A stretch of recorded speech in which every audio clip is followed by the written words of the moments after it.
what's going on guys, H-Double here, and in today's video I've got another unboxing video. So this was actually supposed to be released to everybody last year, but unfortunately there was a slight delay with it. Now so the item I'm going to be showing you is the 60th anniversary complete series of Thunderbirds.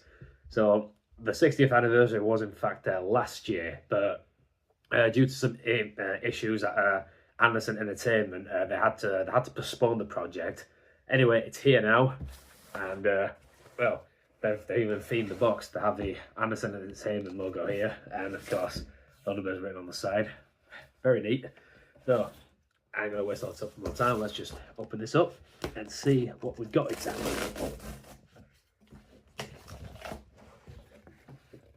Yeah.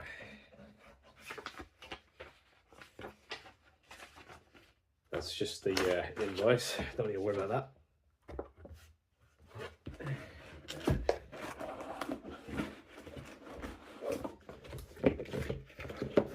Get this out of the way. And here we have it. I'm gonna say that looks very impressive. That very neat, very neat artwork, particularly on the front here. The entire family.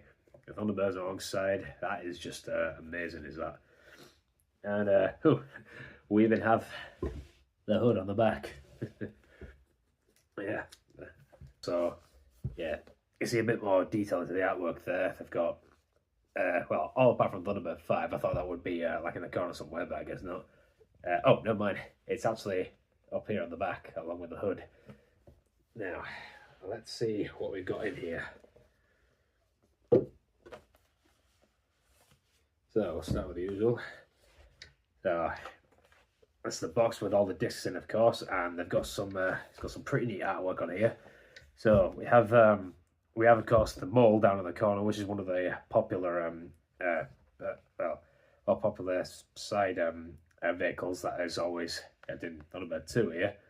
And we see he's also got the grabs carrying the truck from the episode End of the Road, which had Eddie Houseman, who was he was trying to save the road, but ended up almost costing his life. So I had to save him.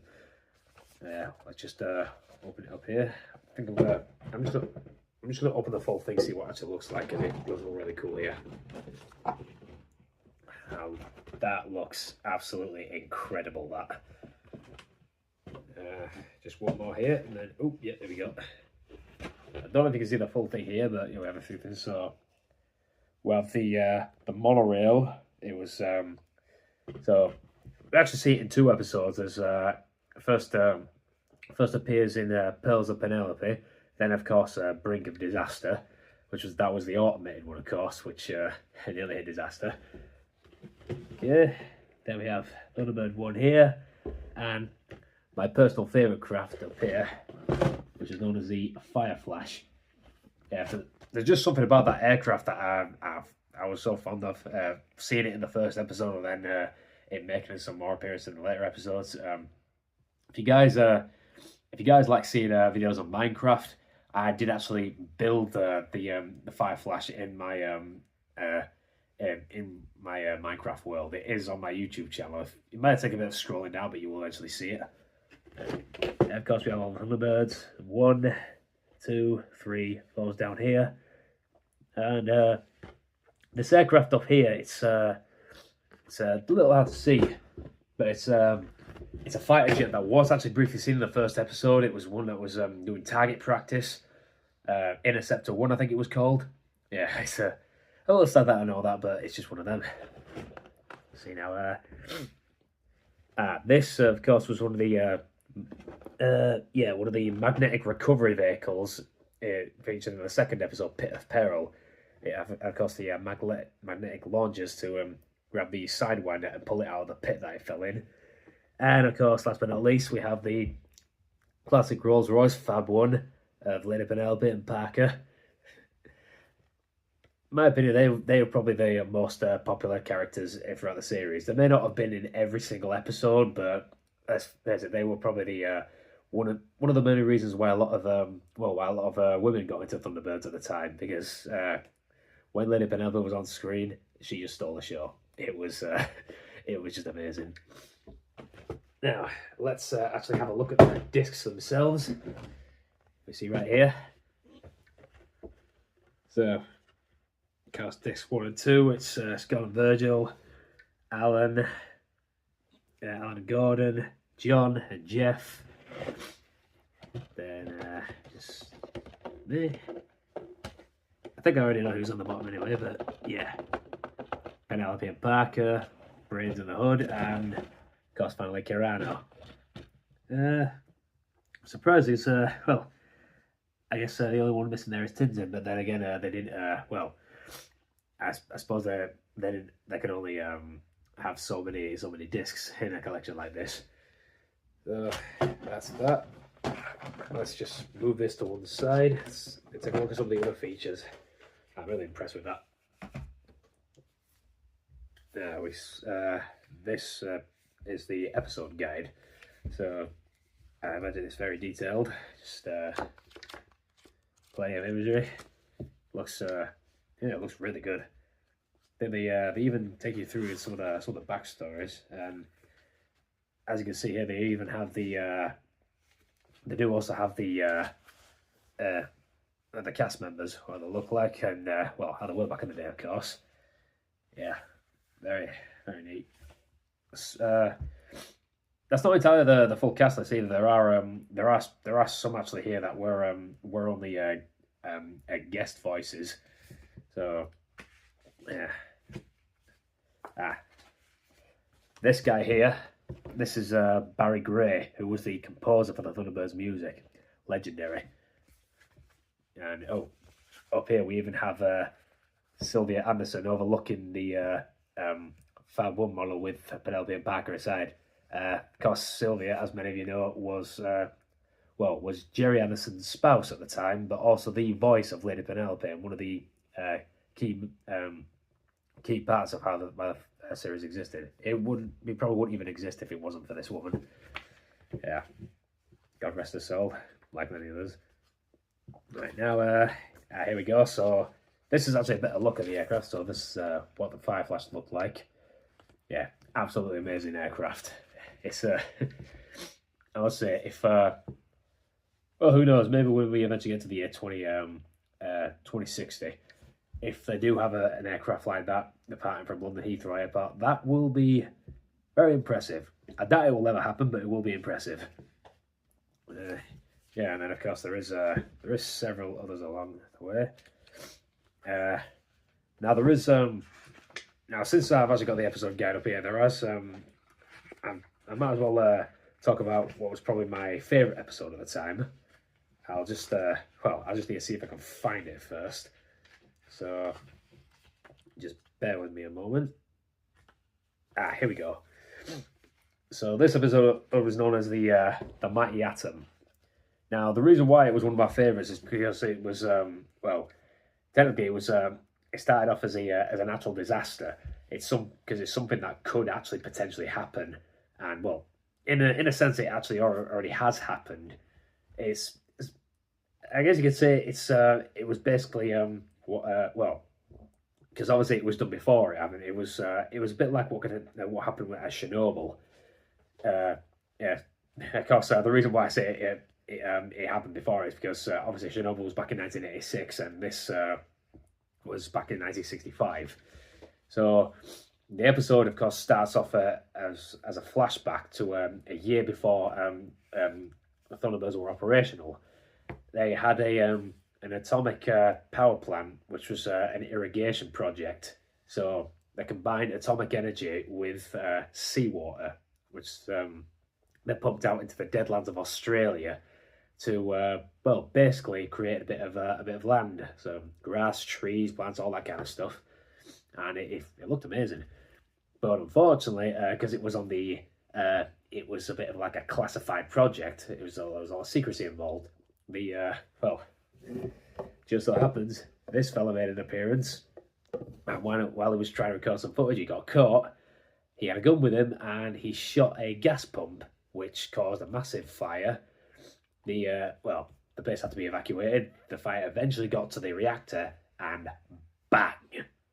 A probably one of the biggest nuclear explosions you'd ever imagine, and due to that, it caused a radioactive cloud, which was spreading all the way across Australia. Now, lucky for them, they had of course high winds in that area, so it was able to blow it away and disperse it. That being said, though, I don't suppose it necessarily means that the area was no longer contaminated. It was just stopped from just been prevented from spreading over to the major cities like Melbourne, Sydney, that kind of stuff. But yeah, that personally, that is one of my favorite episodes for some reason, because to be honest, there are quite a lot of episodes in this, even though it's just made with models and puppets. They are events that could actually potentially happen, and essentially this kind of series, it gives you a bit of a not just entertainment but an education at the same time. So although it is a kids series, people my age still watch it because they know how to take it seriously. They know they understand it more. Like as a kid, I had growing up watching these, I pretty much had no idea what each of these episodes were about. I was just watching them because I love fun and entertaining. I had no particular idea what the plot meant, what they were saying and everything. But eventually, as I got older and I watched them again, I started to understand it a bit more. And yeah, so when I went back and watched them properly again, I got a lot more into them, and I'm so glad I did, because it was probably it was everything that was missing from my childhood, and it was great to finally piece it all together. It was just brilliant. But I'm going to put that aside for now, because there are a couple of other things in here. If I'm not mistaken, I believe it's some. It looks to be some sort of drawings or cross sections or something like that. Yes, there are. Yeah, cross sections. So, this is actually an interesting one. If you do, if you remember, there was an episode known as called The Imposters, where two men actually impersonated in the National Rescue, and they staged the rescue just to steal some classified plans for a highly classified aircraft for the military.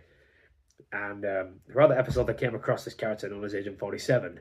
Now, when I say Agent 47, I don't mean, of course, Hitman, although that described me a lot of times whenever it came up. So this cross section is on Agent 47's house. Now, unfortunately, to be fair, it does actually look better when it's in black and white, because there's a bit more attention to detail in it. Like, I do have some old books upstairs that were cross sections, a lot of the Thunderbirds and all the other aircrafts that were in the series. But yeah, there is a lot of attention to detail in this. I think it looks really cool. I think the only thing that was ridiculous at the point was when, of course, he was driving his car and it had the rocket booster when it just flew down the road. It was, because for an ancient car like that, it's ridiculous to see something like that, but it's one of those. So yeah, but that is still really cool, is that? Let's see the next one. We actually have a couple here. Now, so we have this one is the space station satellite from the episode Ricochet, another KLA satellite, and this is Ocean Pioneer 2 from Danger at Ocean Deep. That was that episode was probably the one that had me tensing up the whole time, because there were so many moments where it just went right quiet.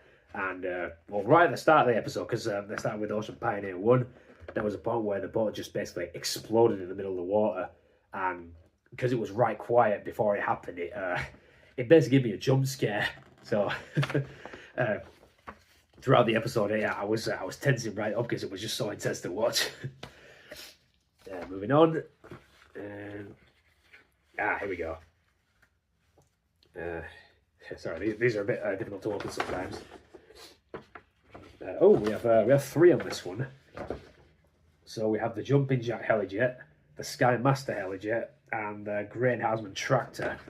So the Grain Houseman Tractor is what's seen in the episode End of the Road. the one that I have Thunderbird 2 has to airlift out of there after Eddie has his accident. The two Heligers, they're seen in multiple different episodes. Then quite impressive.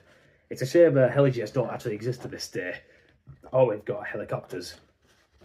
Who knows? We may eventually have those in a number of years' time, if the government can be able to afford funding a project for them like that.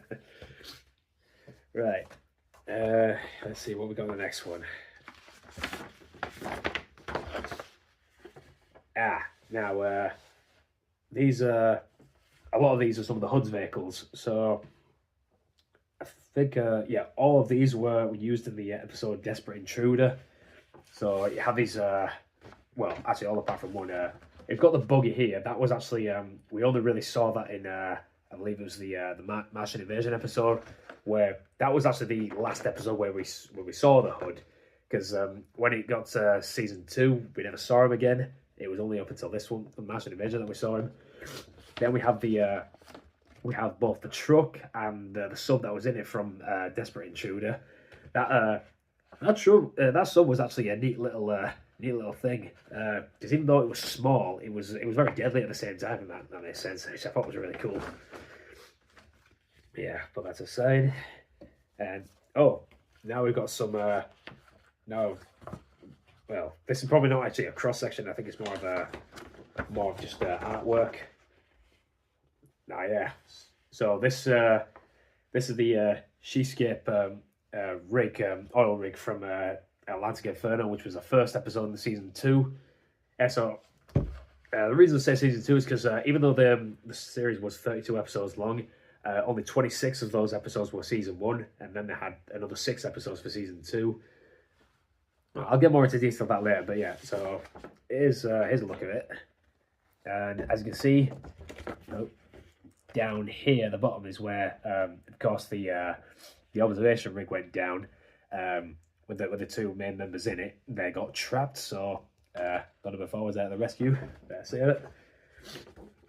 But yeah, that was that's probably one of my favorite episodes as well, because again, it's something that could potentially happen. And if I remember rightly, this was one of the first episodes I ever watched when it was on TV, because they started doing the reruns back in the early 2000s, and obviously back then, we had the tape recorder, so my mum and dad would tape over the episodes for me, and I'd rewatch them. It was brilliant. I loved it. Yeah. Again, back then I had no proper clue what the episode was actually about. I'd never heard of oil rigs and oil field, that sort of thing. When I got older and started watching the episodes again, it made more sense, and it made me enjoy it a lot more. We've got the last one here, and so this is the rescue situation from Brink of Disaster, when the monorail was stuck on the damaged bridge that was on the verge of collapsing. So as you can see, they got all the features, the train itself, the carriage that the crew were in that they got lifted out of, and none of us wanted to aside.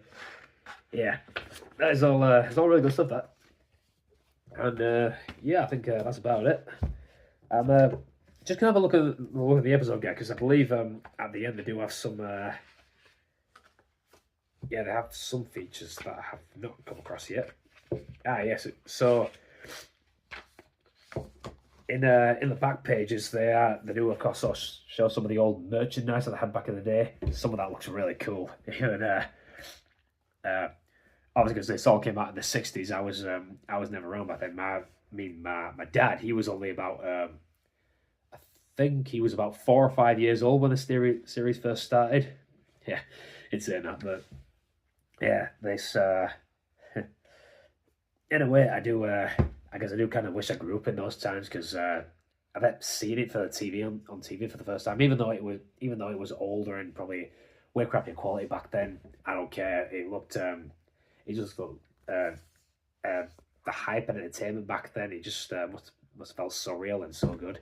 If that makes sense.